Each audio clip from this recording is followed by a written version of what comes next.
Et voici la 6e vidéo de la série Haché Terra Nova. Bon, nous avons développé la main droite un tout petit peu, nous la continuerons un petit peu plus tard dans notre travail. Nous allons parler aujourd'hui de la main gauche. Voilà, alors, la main gauche, c'est une approche qui est commune à beaucoup d'instruments, comme je le dis, parce que moi je globalise beaucoup, hein, j'essaie de trouver, uniformiser une méthode de travail de manière à ce qu'elle soit polyvalente, mais précise, hein, ça ne veut pas dire justement qu'il ne soit pas précise, mais qu'il soit que chaque instrument à cordes pincées puisse adapter, bien sûr en adaptant les différences qui sont dues à l'instrument, hein, on est bien d'accord. Mais on va dire la chose commune qu'on va trouver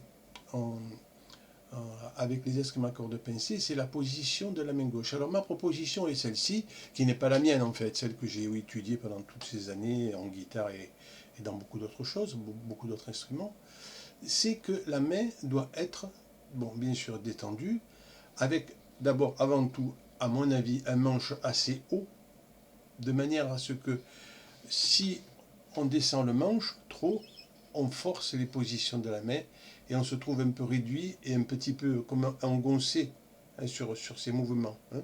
Le but, c'est d'élargir tout le temps des mouvements, toujours d'avoir l'épaule, hein, voilà, et ces mouvements qui permettent une bonne évolution, hein. La main gauche doit évoluer de cette manière, de haut en bas et de bas en haut, et de haut en bas et de bas en haut. D'accord? Donc les deux positions, moi, que je conseille essentielles sur l'instrument, c'est de ramener tout le temps les doigts au même niveau, de manière à réduire les mouvements. C'est très important. Je parlerai beaucoup de la réduction de mouvements.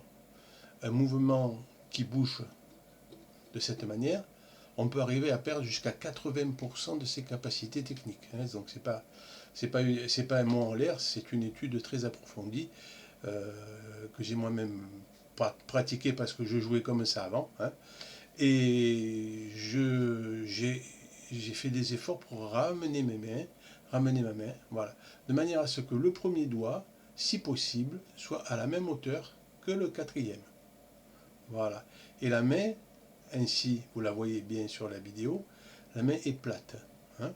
Et il y a, je ne sais pas si on peut le voir, un petit interstice, non, je ne sais pas si on peut le voir, c'est difficile, mais un petit interstice là, à l'intérieur de la main, un petit espace, mais régulier, de manière à ce qu'on ait la possibilité de ne pas coller le manche. Parce que si on colle le manche, il est évident qu'on bloque la situation.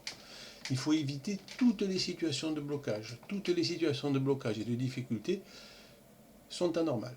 Voilà. C'est pas les tortures sur les instruments, il y en a qui aiment bien, je sais, mais c'est pas forcément la bonne chose, hein. Le corps n'a pas besoin de torture, par contre il a besoin de mouvements justes et précis. Ça c'est comme la pensée aussi, mais ça c'est autre chose. On va sur d'autres considérations. Quoique.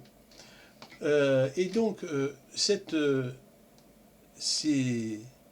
le glisser doit se faire de cette manière. On peut commencer à s'entraîner en gardant des intervalles sur les cases, et en essayant de les garder au fur et à mesure tranquillement, en sentant sa main passer et ses doigts, en ayant bien conscience de l'appui des cordes, sur les cordes.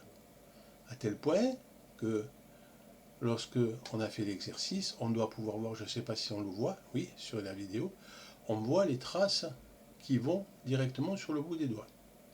Alors moi c'est vrai que je suis un peu général, hein, donc je ne sais pas sur ces vidéos à qui je m'adresse, si c'est des gens qui commencent l'instrument ou des gens qui sont spécialistes, mais de toute façon les principes sont les mêmes, hein. Donc voilà, hein, donc les mouvements de base sont les mêmes.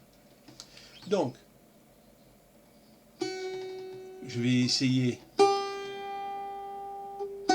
de travailler en synchronisation, c'est très important. En alternance, par exemple, le premier exercice qu'on peut faire, c'est un exercice qu'on trouve beaucoup en guitare. Voilà, donc on fait le premier, on pince le premier doigt, et la deuxième case par exemple. Voilà, et on essaie d'alterner de manière à avoir un son clair et puissant. Et dans une attaque précise, en essayant bien sûr toujours, à la base, de soigner le son. Et de ne pas passer en disant oui, ça sera plus tard dans 10 ans. Non, ce qu'on travaille, il faut le travailler maintenant. Parce que c'est maintenant la manière dont on va évoluer qui va être déterminante. Si on évolue avec des bons gestes et des bons mouvements, on va évoluer positivement et les progrès vont être exponentiels. Si je dis qu'en 6 mois on peut jouer de l'etc. Et être pratiquement autonome, on me croit rarement. Mais ça marche pratiquement à tous les coups pour les personnes qui sont intéressées, bien sûr. C'est toujours pareil, il faut être déterminé, il faut travailler, il faut vouloir comprendre, il faut avoir une curiosité, il faut avoir une écoute, il faut poser des questions, il faut pas hésiter à être embêtant pour les autres. Je dis, il faut toujours mieux être embêtant, comme on dit, je ne dis pas d'autres mots, puisqu'il y a peut-être des enfants qui vont écouter, mais il vaut mieux être embêtant, mais au moins de savoir ce dont on parle. D'accord ? Donc, la main, elle va évoluer de cette manière. Aujourd'hui, ce qu'il faut retenir, c'est le positionnement de la main gauche. Ce n'est pas la technique encore, mais c'est le positionnement. Et vous allez me dire, bon, on évolue comme ça, mais pour le haut, comment est-ce qu'on fait? On monte comme ça? Non, pas du tout. On évolue comme ça. On monte toujours dans la direction. Il y a, comme je le répète, il y a deux mouvements, celui-ci, et il y a aussi celui-ci. Voilà, mais vous remarquez que mes doigts sont presque collés. Et le moindre mouvement va faire à la précision. Chaque mouvement de la main droite ou de la main gauche, on imagine la perte de temps et la perte de puissance, de précision et surtout aussi de qualité sonore. Parce que si j'appuie sur une corde, voilà, c'est un fa dièse, c'est sur puisque cette etc. elle est en mi.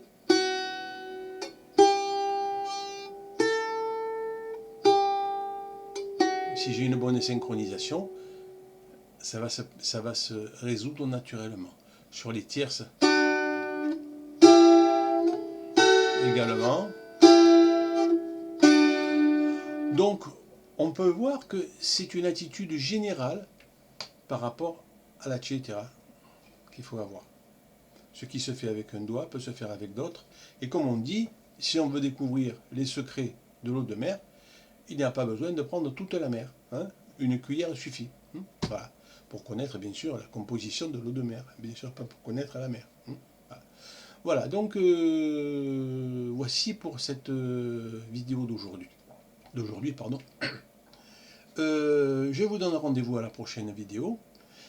Et nous continuerons à élaborer le travail sur la main gauche et la synchronisation main droite, main gauche, ce que je tiens particulièrement à développer avec vous et en général avec mes élèves, afin que vous puissiez être autonome le plus tôt possible, le plus vite possible.